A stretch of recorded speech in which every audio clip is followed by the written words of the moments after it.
Hey everyone, welcome back to the channel. Today we're diving into My Body Has Been Possessed by Someone, a web novel filled with drama, fantasy, and plenty of romance tropes. But there's a twist. This one's not all roses and butterflies. What happens when your body's possessed by someone else for over a decade, and the people who were supposed to love you now treat you like trash? Let's talk about it. For more than a decade, the protagonist's body was possessed by another, but things take a turn when the possessor marries her husband and treats him like a stalker. When the protagonist decides to reclaim her life and cut ties with her toxic family, things get worse. The husband, who once treated her horribly, suddenly wants her back. And even her father, who never cared, becomes obsessed. What's going on? And will she ever get to start a life of her own?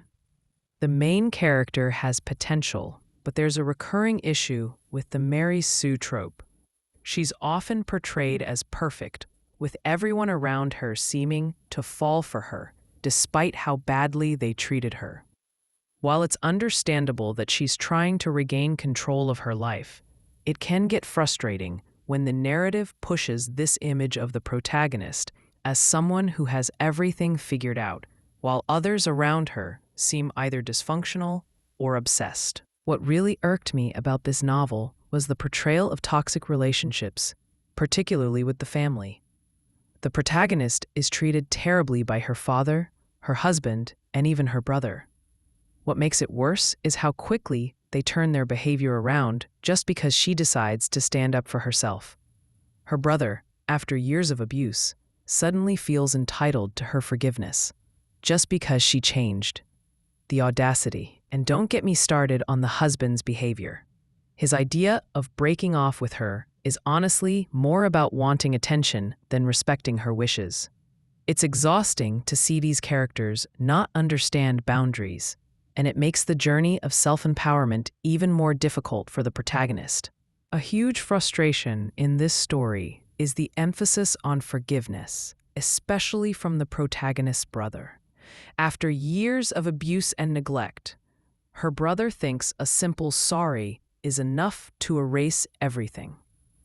His entitlement to her forgiveness is downright maddening. It's as if the novel keeps trying to push the message that forgiveness is the answer to everything, even if the person asking for it hasn't changed their behavior one bit. The protagonist's desire to break free from these toxic people is completely justified, but the narrative keeps undermining her independence in favor of forced reconciliation. It's a huge emotional conflict that makes the reader feel like they're being asked to accept things that aren't earned. The number of antagonists in this story is ridiculous. We have a psychopathic prince, an evil sister, a manipulative stepmother, and, of course, the world's most entitled husband. Every time the protagonist tries to move forward, someone gets poisoned or manipulated by these petty villains. The worst part? The antagonists rarely face consequences. The poisoning of a young child? No repercussions. A crown princess gets poisoned? Still, nothing happens. It's infuriating to watch these villains constantly get away with their actions.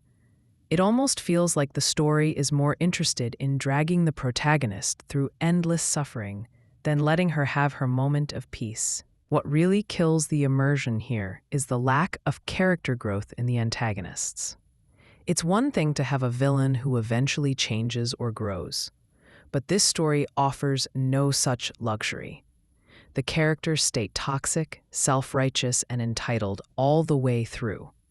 The idea of cutting ties with people who mistreated you is supposed to be empowering, but instead, we're constantly reminded of how the protagonist is being dragged back into these toxic relationships time and time again. My Body Has Been Possessed by Someone started with an intriguing premise, but it quickly became exhausting. The Mary Sue trope, the never-ending toxic relationships, and the constant focus on forced forgiveness make it hard to enjoy. The antagonists feel like they're there just to serve as obstacles rather than fully developed characters, and the lack of consequences for their actions only adds to the frustration. While there's potential in the protagonist's struggle for independence, it feels like the story spends too much time forcing her back into these unhealthy dynamics. So, what do you think of stories that focus so heavily on forgiveness and toxic relationships? Do you find them empowering or frustrating? Let me know your thoughts in the comments. Like, comment, and subscribe for more web novel reviews. Catch you in the next one.